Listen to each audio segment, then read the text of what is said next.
everybody has that drive in them. And I'm very proud that only 5 or 10 of us out of a 40, 50,000 person company has achieved that over time, to literally come from flipping burgers to do what you do. And to be honest with you, it shows that anybody can do that. It's really just about the passion. Welcome to the Restaurant Leaders Unplugged podcast, where real talks with restaurant leaders take center stage. Discover the challenges and victories that define success in the culinary world. Dive into essential strategies from marketing to operations and gain insights that will transform your approach to your restaurant business. Don't just keep up, lead the way. Join me, your host, Sebastian Stahl, on this journey to excellence. Okay, well, Curt, thank you so much for being here again. Thank you so much for your time and being in the Restaurant Leaders Unplugged podcast. It's a pleasure to have you. Thank you. I appreciate it, Sebastian. Thanks for having me. All right. So, Curt, let's go to the beginning, because you have a very interesting career, to say the least. And I would love to just listen how you got started, what really inspired you first to get into. I know you have a different background from entertainment, right? And franchises. So tell me a little bit about that process and how you got started into the entertainment business, into the franchising business. Just tell me a little bit about your story. Yeah. Well, as most stories you probably hear, it's the most unlikely story because I had no interest in being an entrepreneur.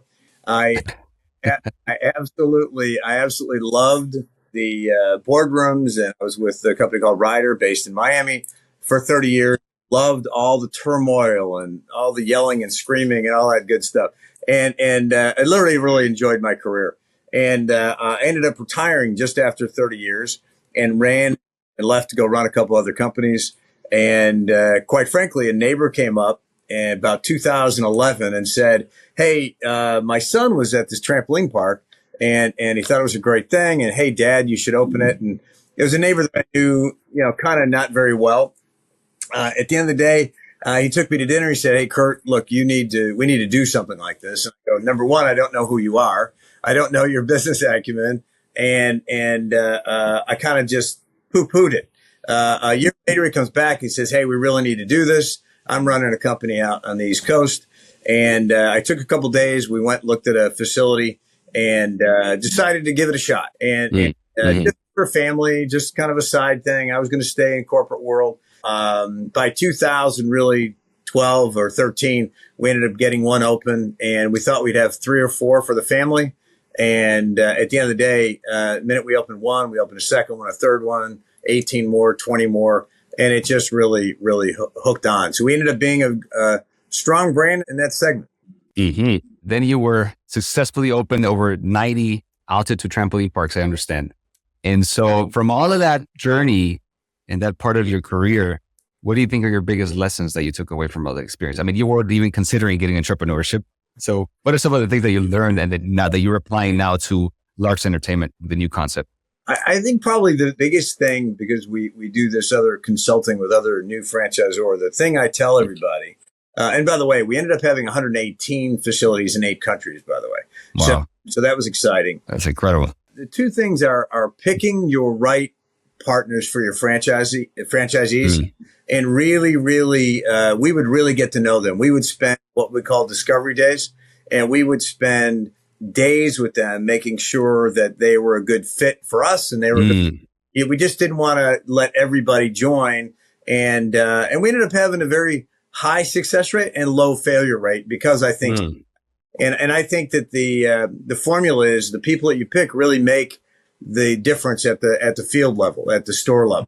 And I want to be able to call them. I'm a 24/7 guy. They would call me anytime. Even 5 years after we sold it, we talked to, 75% of those franchisees. And again, we didn't sell it. We became relationship friends and all the rest of that. And the other thing is that the biggest thing is all the legal mumbo jumbo that goes along with franchising. Very, very aware of what that is.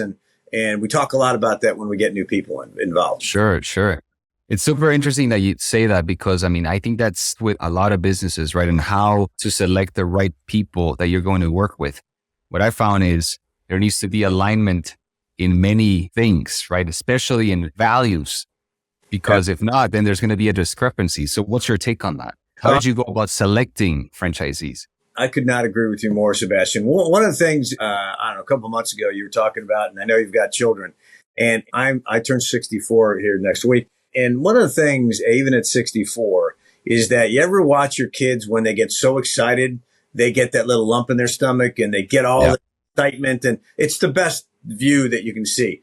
Well, I believe that we still have that as we get older. And I think that I like to see that glow or thing in their stomach prior to getting them to sign on with us. If they're that enthusiastic, that's going to shine through to every one of your customers. We ended up having 29 million individual customers in those 118 stores. And of those, that's where we got all our new franchisees. They came in, they had a great time. And then we passed on that value or that excitement to the next person. And they signed up. Every store we opened, we'd get 50 leads of a new store. Wow. So That's amazing. I could not agree more. The other thing to cap that point is I think as we get into business, I think we all take ourselves way too seriously. And fun is kind of the name of the day. Take care of your business. And something we'll talk a little later. Take care of business, but laugh a little bit too. Life is not that hard. That's a really good thing to learn, which is hard sometimes because it seems so serious. But I'm sure that as you get older, right, you start seeing things in a different perspective. I think so, and I'm a little hyper anyway, so I like to be enthusiastic all the time. Yeah, definitely. And so, Curt, I know you have a background also in finance. And how did that influence your approach to starting and scaling the business in this entertainment business? Well, Sebastian, as you know, we've talked off site here is that I have a book coming out probably in December. Yep. And really based on math, or I call it volume. And the name of that side is called Volume Solutions. And the name of the book is basically Volume, the Pathway to Profit. I don't know if that's going to be the title, but math, finance, and I'm not talking statistic. I'm not talking trigonometry. I'm talking math is the core to everything that we do. And one of the things I use, Sebastian, in trying to be brief, is the fact that when Rolls-Royce creates a business plan, it's based on math, numbers, and finance and numbers. And the definition that Rolls-Royce has for their business plan is to sell. By the way, I'm making these numbers up, so nobody needs to take this. But they sell 3,500 Rolls Royces a month. And if they do that, they cover overhead and all the factories and all the things that they've got. And however, Ford, same business. They make cars. They have to sell 350,000 cars to cover their overhead. So the math around what they do is all simple. It's just bigger. It's bigger Ford. So my argument, or one of the things that I've taken is that in our business, a high fixed, low variable business, math and volume will make you more money. And last comment is I'd much rather make 10% of $100 million than 50% of $1 million. And many people feel the opposite. They want to get margin. And again, not to get too technical, but margin is so high up on a P&L, it's not money. Margin is an indicator. It's not cash. So that's a great point. And so, Curt, now kind of here, going to talk a little bit about Larks Entertainment, and this is your new project, of course. And tell me a little bit about this new project that you have going on. Now, you know that you already have, of course, one location open. The next one's opening very soon. And I want you to tell me not just about the concept, but it's a very interesting structure that you guys have, the modular franchise concept, which is pretty unique. So walk me through that. Absolutely. And thank you for mentioning that. And I don't think we shared with you that we have a second one open in Cleveland, by the way. So we have two open in the studio. But we have the modular franchising was born out of kind of our past business dealings. When we would go to franchise shows and different meetings around the country, we noticed that we would talk about a franchisee candidate. And if we met 100 people at a show, they'd all be excited. They want to do their thing. The challenge with the trampoline park is it's a $3 million investment. So you have all these people excited. They want to get engaged, and only 3 can afford it. So they walk away and they say, hey, what can we afford? And after several of these things in England and other places that we went, it's kind of an aha moment. And I said to our staff, we need to come up with some franchises that can give people that have less money. Many people have less money than more people have more money. And so we wanted to create this modular franchising. So if in fact you had $250,000, We could go to some of our SBA lenders and get you 700, usually 3-to-1, $750,000 in loan, and we could put you in this size of franchise. At 500,000, we could get you $1.5 million. You could get this size. And so we wanted to create different opportunities for different cash values for families. And depending on where, what, how, and what real estate we could be, we actually said, if you have X amount of dollars, you can put a full kitchen in. If X amount of dollars, we would rather have a cafe. If in this X amount, if you're in a very religious part, you cannot have alcohol. You can just have maybe. So we literally was allowed to, like a menu. So I want appetizers. I'm going to have this. Every Larks comes with food and alcohol and an arcade. But then you get to open up and say, look, I think I'm going to have for lunch, I'll have this. For dinner, I'll have this, and so on and so forth. Right. That's fantastic. So tell me in a nutshell, what's Larks Entertainment about? Like the actual concept? Because I know we're talking about here the concept and like the modular concept of franchising, but what is Larks for the people that don't know? So Larks Entertainment as a whole is an active entertainment or entertainment place, and not to give advertising dollars, but it's like a affordable Dave & Buster's. And Dave & Buster's and Main Event, they've got great concepts. The challenge is that it's very hard to have everybody afford what that's going to be. Our concept was to create a great experience, and you can come in and you can play shuffleboard, you can play arcade, you can play something called Gel Blasters, which is for kids. Yeah. You can play miniature golf in some of our places. One can have miniature golf, another one can have shuffleboard, another one can have this arena that we're putting together, obstacle courses together. So depending on what you feel you want to do, we can put in there. We've got this basketball concept or you can put a myriad of everything together. That's fantastic. So you could basically build the Larks to fit your local market. It just depends on the audience that you have. It's exactly what it is. It's exactly what it is. And what allows us to do, Sebastian, since you asked that, it allows us to, everyone goes to Chicago and Dallas and Miami, but it allows us to get into tertiary markets where most opportunities don't come to people at one franchisee. We can build a 10,000 square foot one and have people make money. We don't have to have 50,000 square feet. So that's the goal. Right. And so you're emphasizing here, of course, the affordability and the fun at Larks, just the offerings. Why do you think that combination resonates so much with today's market and consumers in general in the U.S.? I think a lot of it has to do is I think people certainly, I think a little bit pre-COVID, but post-COVID, I think everyone's tired of getting up and going to the office and doing their thing and working for the man. If, I mean that to be funny, but I think people have a lot more. And that's the great thing about the U.S. is the entrepreneurial spirit and the ability to get financing and loans here is unlike any other country that we've done business with. You go to Europe and there is no SBA. There's a process, but you have to have a lot of cash to get in. You get into South America, and not that you can't do that, but it's really more family money. In the United States, if you're able to put some money together, you literally can start your own business, whether it's selling yarn or entertainment or a restaurant. That's the opportunity that we want to lean into. Right.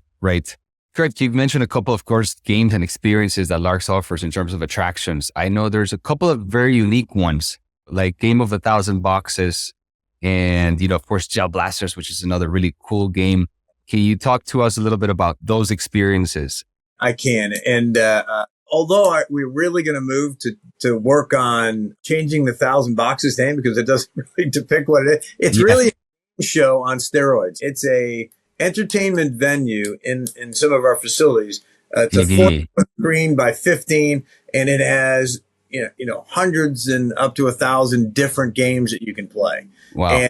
And it was created through some young men out in New York, and literally it is podiums, either 4, 6, or 8 podiums, and you get participants that children can play, or adults can play, or the guy at midnight can play, and all you got to do is push a button, and you're competing against other, and not only that, it's hard to describe, but if you've got 24 people playing, these 12 play the other 12 literally on the event. And then you've got an MC that is kind of boasting you on, kind of a comedian that is saying, hey, you suck, or you're great, or so it's a really fun, engaging type of game. Yeah. Sounds really fun. Of course, hard to describe. I think just people have to come and check it out and experience it themselves. Absolutely. Okay. Fantastic. And now we're switching gears here to talk a little bit about also vision and your vision in particular. So what is your long-term vision for Larks Entertainment, Curt? And how do you see it shaping the future of the family entertainment center industry? Well, I think I look at it as a little bit like, and thanks for the question, Sebastian, is that, our goal, my partner, Ricardo out of Miami, is that our goal was to open 270 of these Larks or Likes Light. One of the goals that we've been working on is the fact that we want to be a bit like Velcro. We've started out with those four concepts: miniature golf, shuffleboard, obstacle course, jump, all these different things that we can put in there depending on the deal. But that's not all we wanted. We're continuing to look at other things that we want to put into our facilities. And quite frankly, we want to look at purchasing we want to become an entertainment conglomerate. We want to do many different things. And how do we get to 270? We've also got a concept called the Beach that we franchise, which is an inflatable franchise. So again, depending what you're looking for, we're kind of a one-stop shop franchising wing. And the more names and things that we've got, people can come to us and they say, look, I don't have any interest in entertainment. I want food. As a matter of fact, well, and I won't get into that, but we literally they want to, all kids, we can do all kids. We don't have to have any adult stuff. And if they only want adult, we can adult stuff. So our vision in a word or in a couple of words is the fact that we would like to become a active entertainment conglomerate and then roll it up as years go on. Right now. No, that's great. And Curt, this is something all of us that are in business, leadership it's such an important part of everything that we do, right? So as a leader, Curt, how do you foster a culture of innovation and creativity with your team? Whatever your values are or what you're trying to build as a culture, how do you go about that actually trickles down with everybody that works in the company? Because that's a challenge as you're scaling. It is. And one of the things I really do believe it ends up being, and this is kind of a core Curt thing, is that it really starts out in the energy that we create, that I create, It's really that energy. And we all have bad days. And I happen to be a personality that I'm usually on.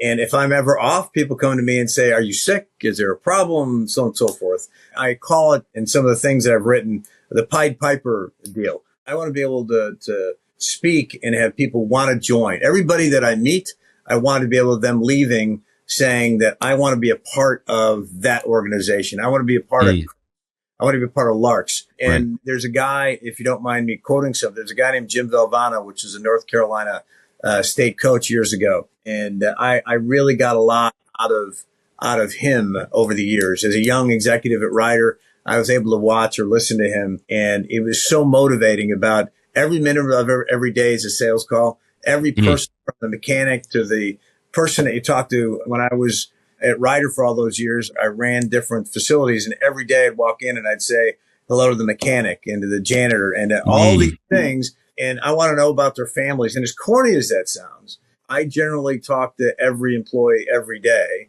And if I don't talk to you, that generally means that I'm going cold on you and I'm going to fire you. No, and I'm kidding, but I'm really into people and where their attitudes are, because you don't get a chance to take a day off. You have to be on. Right.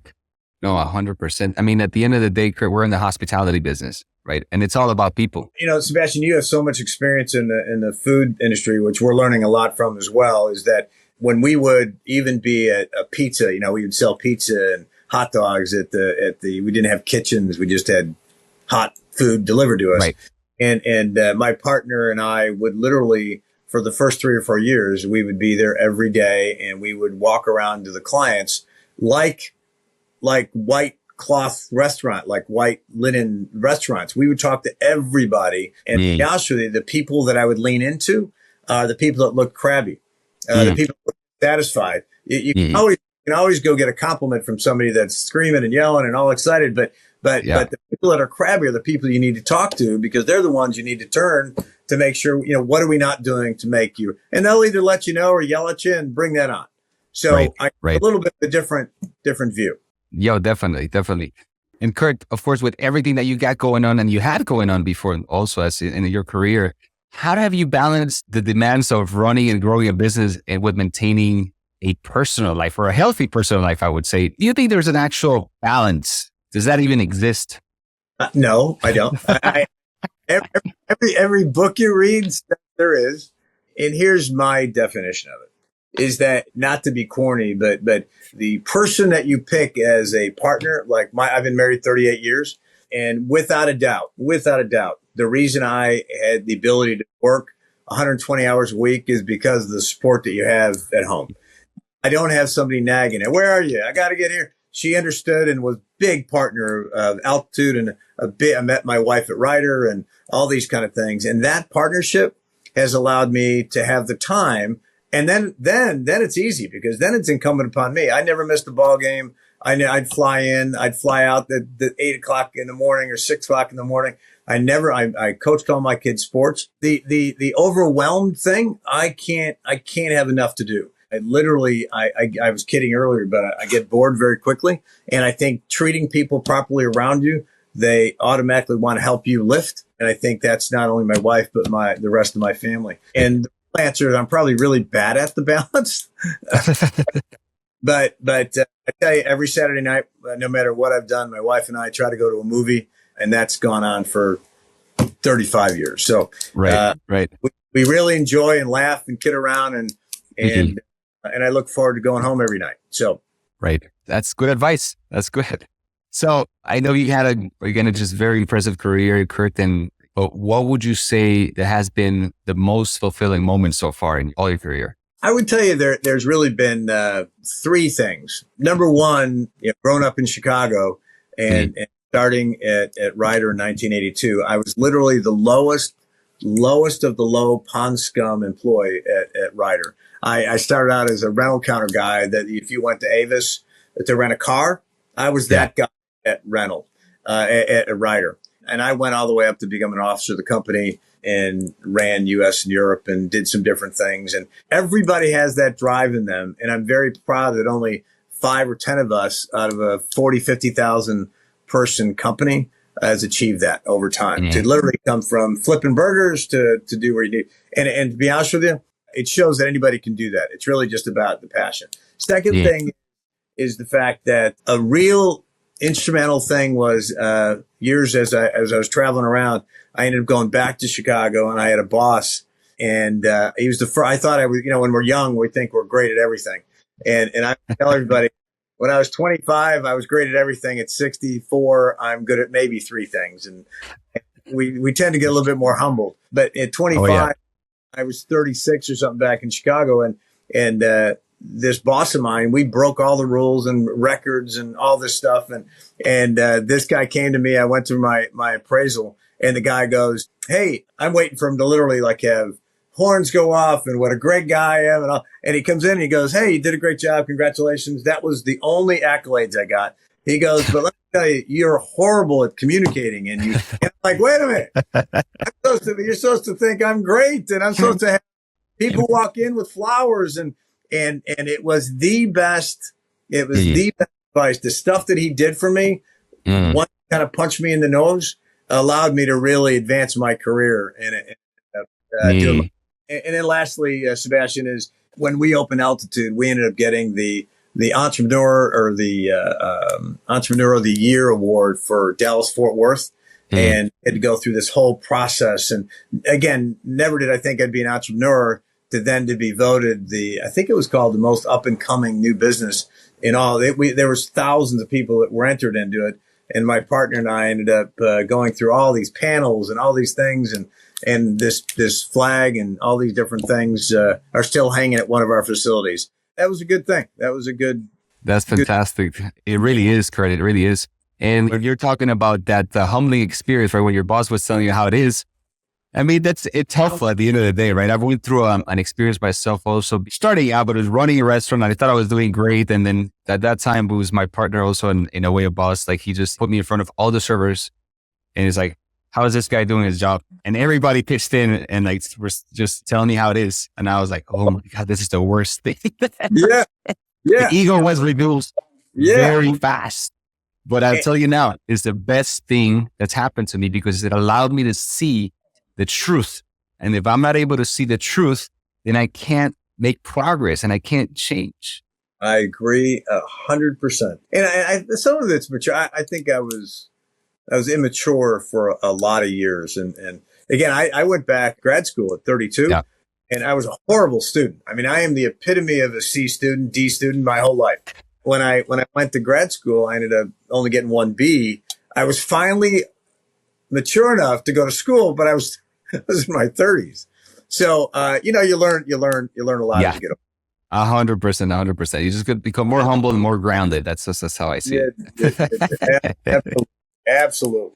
And okay, I know entrepreneurship, of course, comes with a fair share of ups and downs. And can you share a personal challenge you faced and how did you overcome it? And what would you say one of these biggest things that you faced in your career? I would tell you that two short stories is that probably, again, Ryder being a big significant part of it. I remember being very young, and I remember looking like I was young. I don't have that problem anymore. But when I managed a lot of people that were older than I was, and I was in California, and again, we were doing well and doing all these things, and there was a guy that came that was 7 levels above me out of Miami, and he came out to California. And this guy came out, and I was 29, and I'm handling unions and negotiations and all this stuff that I had no idea. But you make it work and you learn, right? So this guy comes out, he looks to me in my face, and he says, "Hey, great job. The place looks great. It was a brand new facility. It was 15 acres, just 4 or 5 facilities." He goes back to corporate, and I'm. As I said, I was pretty hyper back in the day. And he goes back and he tells these guys, "Hey, look, there's no way that this kid is not on drugs." And again, I drink a lot of Diet Mountain Dew, which is about my only that's caffeine. And so he goes through, and the challenging part is coming up. And we have random drug tests. So all of a sudden, out of random, they come in and they drug test me. And obviously there was no issue, and so on and so forth. Since it came back empty, they did it again the next week, and so on and so forth. So here comes the challenge. So over time, my career took off, and all of a sudden, over the next 15 years, now this guy is now working for a guy that works for me. Now he's 3 levels below I am, and this guy comes up on a chart. We're having layoffs, and this guy, his name comes up, and I said, "That guy," and we're making it, and you don't think those things happen, but those things do happen. And here's the challenging part. So I reached out to the guy and I said, "Hey," I don't know if you remember me or not, because it was either going to get him on the chopping block or he wasn't going to be, but I was going to have an opportunity to say, "Hey," because I don't think picking on people is the right thing to do. And I just said, "Hey, do you remember me? I'm Curt Skallerup, and back in California." And this was his answer to me. He says vaguely, "Curt, I know, certainly aware of what you're doing now," and so forth. I said, "Do you remember what you had done and that kind of thing, and tried getting me in trouble?" And it's just, Curt, and he said, "No," he goes, I didn't do any of that. And he denied all these things. So now I'm in this moral deal about, here's a guy he knows damn well what he did, and so on and so forth. And then leadership kicks in. He said, "Do the right thing." So instead of putting a lot, we had a discussion about, hey, we got off the phone, I talked to him, and we made a decision to, hey, this is what you did. And he ended up admitting it, whatever. I didn't terminate him. I didn't do it. But instead of just on a line, because let me tell you, my inclination was to shoot him in the head and get retribution. The other challenge, and again, I guess that's more of a morality thing. Another challenge is the fact that as you get into franchising, much more personal, is that I never do. Have you ever seen the movie about McDonald's and I forget the actor and I forget the name of the movie, but when Ray Kroc started going out, he went to all his buddies at the country club and got them to sign up. I never did any of that. I never went to anybody because friends make it mucky and messy. So I happen to play a lot of racquetball, and once all these guys that play racquetball would make fun, said, "Curt, you got these bounce houses and you're all these different things," and well, all of a sudden they're seeing them pop up everywhere, and they start to say, "Hey, I want to get involved, and how do I do this thing?" So long and short of it is, lesson learned is that 3 of my tier 3 friends ended up opening these stores, and 2 of the 3 ended up suing me, having legality, because they made a lot of money, did their thing, but they thought that they had the ability to, I was close enough, and they should get more, and they should get more attention. Which is the reason you don't let friends get into your thing. lesson learned, challenge of an entrepreneur. I don't know that Yeah. you can avoid all those, but Nah. it's my eyes are wide open on. Yeah. 100%. I don't think you can avoid a lot of things that happen in entrepreneurship. You can't, but establishing clear expectations, I think it's something that can help, right? Not everybody respects those, right? They're like, this is going to happen. These are the expectations. This is how we need to do what we need to do to work together or whatever, but not everybody respects that. So, it happens. And your last comment on how we overcame that is in both situations, the only way to do that is that today we're able to hide behind texting and emailing and all that stuff. The only way to do everything is face to face. If there's a dispute, I'll fly to wherever I need to be to make sure that we're not going to do I'm first going to attempt to try to get it done mano a mano, if you will. 100%. I think that's the way to go.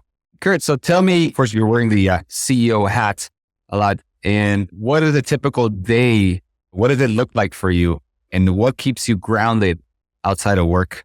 Well, that's actually a fun answer, is that my day breaks up kind of like this, is that fortunately I have some grandchildren I get to play with. So that's, I can start out with that every morning. And I also don't go to bed till generally about 1 or 2 in the morning. And I'll explain that a little bit here. But I don't believe the work day. If I need to be somewhere at 6, I'll be there at 6 a.m. I believe my day starts at 9, but I work until midnight. My day comes in, and during the day, it's all about phone calls, handling issues, talking to employees, how we're going to get, and then generally around 6 o'clock, I will run home. I'll grab something to eat. I'll come back to the office at 7:30. I'll work from 7:30. What an exciting life, right? And then I'll go back. 7:30 to 10. I'll stay here. And then I really get my organization done. So I will organize the next day, the next week. So that's kind of my quiet time, because during the day, too many people shut down their day during working hours. Yeah. That's sales and opportunity and motivation and all that stuff that leadership's about. I can shut my door and be quiet and do my thing. And I think that's not the way to do things. I want to be available. And I'm literally, other than going to a movie on Saturday night, I'm literally available. If franchisees, I pick up. As horrible as that is, I pick up. Well, that's interesting. It's what you said is finding the quiet time, because we get so busy in the day to day that we can't find that quiet time to step back and see what's going on, get organized, come up with these ideas, all of these things that really help move the business forward. Right. And sometimes, it takes what it takes, right? It just depends on personalities, of course, in the business itself. It is. And generally, as the day winds down, I make sure that who I hadn't talked to, and I try to reach out to them. But more importantly is how I ground myself is that at 10:30, I end up going to the gym. At 10:30 until midnight, I'm at the gym every single night. I never miss. If I'm going to miss, I do twice. So I'm very OCD about that stuff. And I will, on the weekends, the best weekend, I'll be in the office generally during the weekend, unless I'm site. But my weekend would be, I get up, we have breakfast as a group, I will work out, I'll go play racquetball, I will try to golf. So if I can work out, golf, and play racquetball or bet, that is the trifecta day for me on a weekend. What I see in you, Curt, and I think it's also in habits, a lot of us in entrepreneurship and running businesses, we just find business so much fun. It's not like, oh, I'm working. It's like, no, I'm having fun. I mean, there's some tough times. Yeah, it happens. But for the most part, it's just fun, right? And you're in the fun and entertainment business. So I agree with you. My office, like I'm sure yours is, my office is like a home office. It's very, very comfortable. And it's literally like being in a living room. So when I'm here, I don't feel like I'm in an office. My daughter and some of the people who work with, they said, my next business they're kidding. My next business will be lamps and plants. If you see my office, I have 14 plants. I got all this stuff around me I guess it's feng shui, some people would say, right? No, definitely. And so, Curt, during your journey, of course, as a business owner, what's a moment, because I know you shared already some challenging times, but is there a moment that's specific or something that you can think of, a situation that really tested your resilience, and how did you get through it? How did you come to the other side? I think it would probably come back to, and I'm specific to the last 15 years, the altitude and the Larks. I think it really is when we were creating Larks, in talking to our lawyers, we continue to get once you sold, people end up suing you to try to get, they think that you've got all this money, you private equity bought you and all that thing. And I can remember calling my lawyer and say, hey, look, I'm not going to do this again. I just got served with another lawsuit. And by the way, the frustrating part is, if in fact, like we all do, everybody makes mistakes. If we've done something that's incorrect or told somebody or guided somebody, then we need to own it and do what we need to do. The challenge is of lawsuits where people come to you, it's so greed based that it gets frustrating to say the same story over and over and over again. And I won't bore you with the specific examples, but in trampoline parks, people would get hurt or whatever. And God forbid, if we were very lucky, we had low incident rates, all these kind of things. But again, the frustrating part for me is the legal system is things we have nothing to do with that keep us on board, that keep us away from growing, that keep us in a legal world. And that to me, and the answer is how I got past it is that I lean in and try to handle them quickly. You kind of get into a cadence, and generally I'll have a hour of where I want to scream into a pillow, and then I come out smiling again, because there's nothing that we can do to make that happen. And the realization is, quite frankly, this. The old saying, if you want to run with the big dogs, if you don't want to run with the big dogs, stay tied to the porch. If you want to be in business, recognize that this is part of the package, is that there are going to be people trying to sue you, and I slipped on water. So if you don't want to play, then don't get into the business, and don't, there's no crying in baseball thing.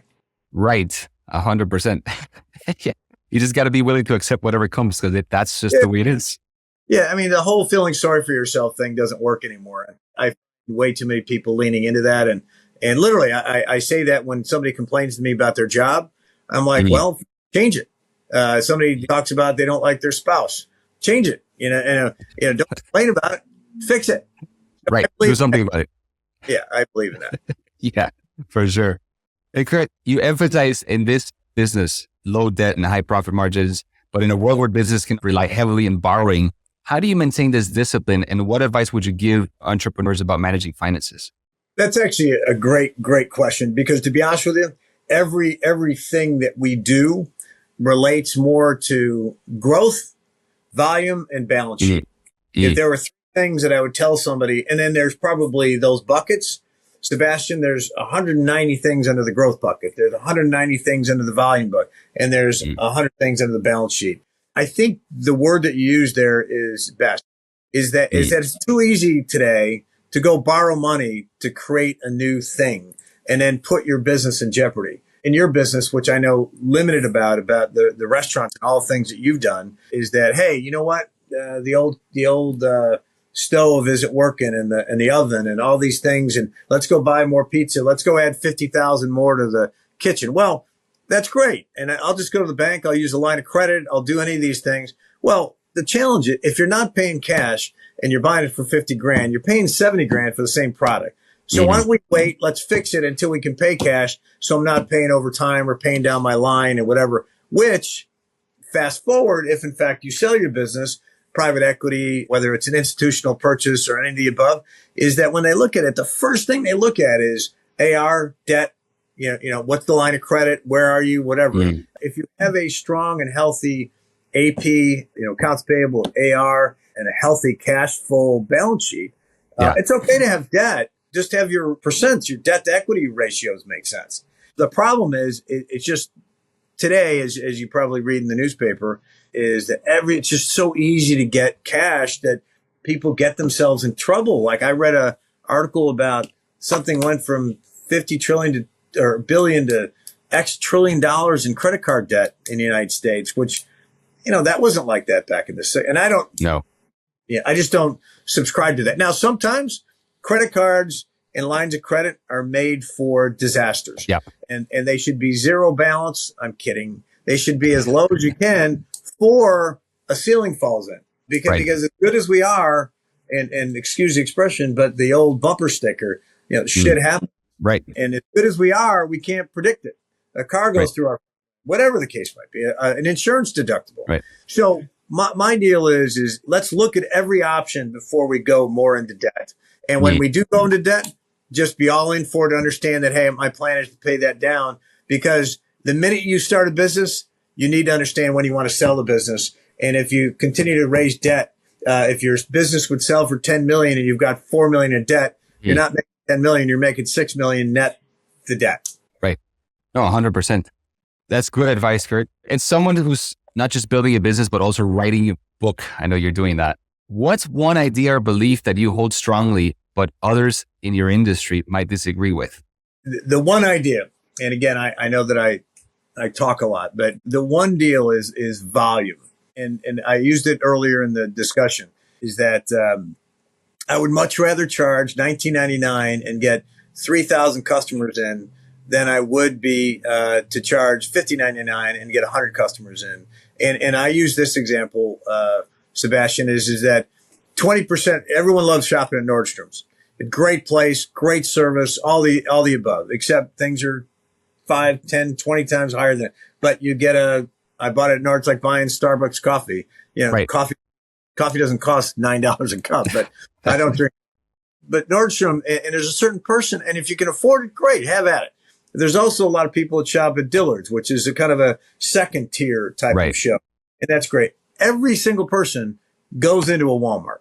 And our thing is, we want to be quality. We want to feel great, but we want to price it like Walmart. So every person, you ever leave a restaurant or you ever leave an entertainment place and you had a great time with your family, you get home and your expectation was that you spend $150 on the family that night. You get home and it's $350 and you're pissed. Yep. And you're like, I feel like they fooled me.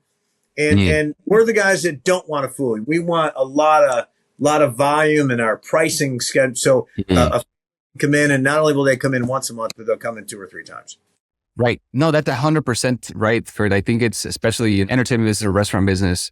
And you're seeing it more now because of the situation that's happening with inflation and everything that's going on. Labor costs so high that there's 2 things that are happening. It's like, if you really need to deliver a good value proposition in your business, because it's either you can't continue to raise prices, people are not going to pay for it, right? So what's happening is that restaurants are streaming their services, right, or their menus. So they offer a limited menu for a good price, or you're going to have these that are like the Nordstroms that are offering this experience, right?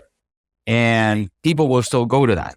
So being so clear about the value proposition that you offer, that it needs to match what people are expecting and what you're providing. If those 2 things match, in my experience, that's what makes a business successful. So I think you're right on in what you guys are doing. Well, and to add on to that too, is the fact that, let's say we're fortunate enough to make 30% operating profit or whatever the case might be. It's okay. It's okay for the business to keep your rates. And if our costs go up, because we're not a public company, it's okay to now go to 28 because we feel that the prices should stay the same. Right. That's weird, but sometimes it's okay to do if you're reading the tea leaves. Right. 100%. And lastly, Curt, final question. I like to end with this. What's the one question you wish people would ask you more often, but they never do?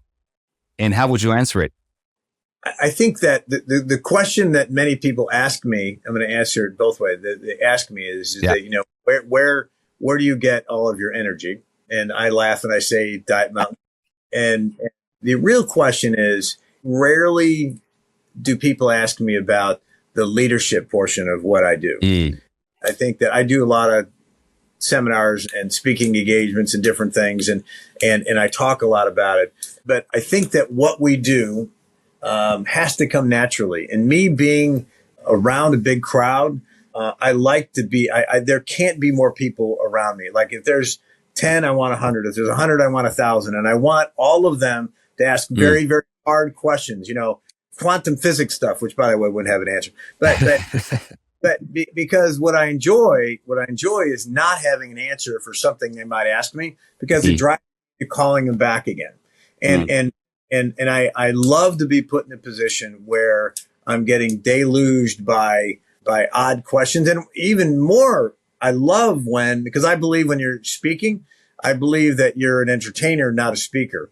If you're talking about business, it can get dry. And I want the heckler answer. I want those guys to to those guys, women, whomever it might be, I want them asking questions because then it really makes you think. It's like they come with some obscure thing.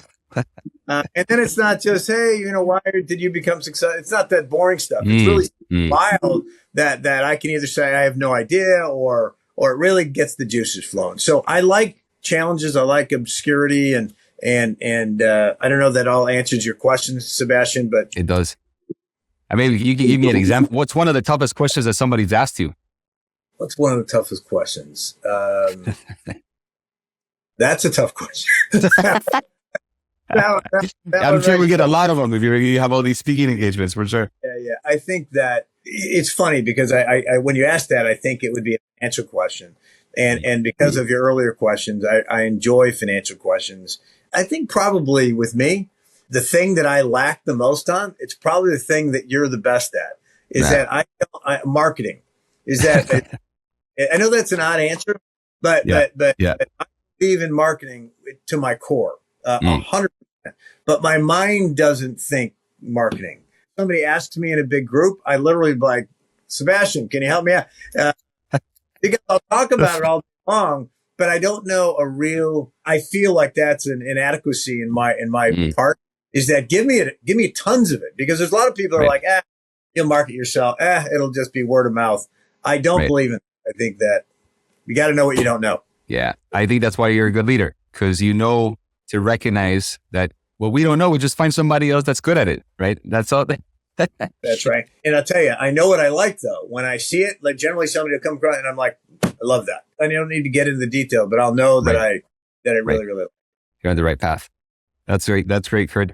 Well, Curt, thank you so much for your time. It was a great conversation and great to learn more about you. And is there something just to close for people that don't know Larks Entertainment? What are the future openings? What's happening? Where can people find you? And if they're interested in franchising, of course, how do they get in touch with you? Absolutely. So go to larksentertainment.com to be able to find all of our franchising in the cities. If it's Larks Kansas City, Larks Entertainment Kansas City, Cleveland, it's actually Forest City Shuffleboard. And then, of course, our Fairview facility here in Dallas. But if anybody would love to, we look at all of we're on LinkedIn, we're on Facebook, we're on all these different things if people have questions or answers. And literally we've got people looking at it all the time. So anytime, any place, feel free to reach out to us. And again, if you happen to find my phone number, call me too, because I'll pick up the call.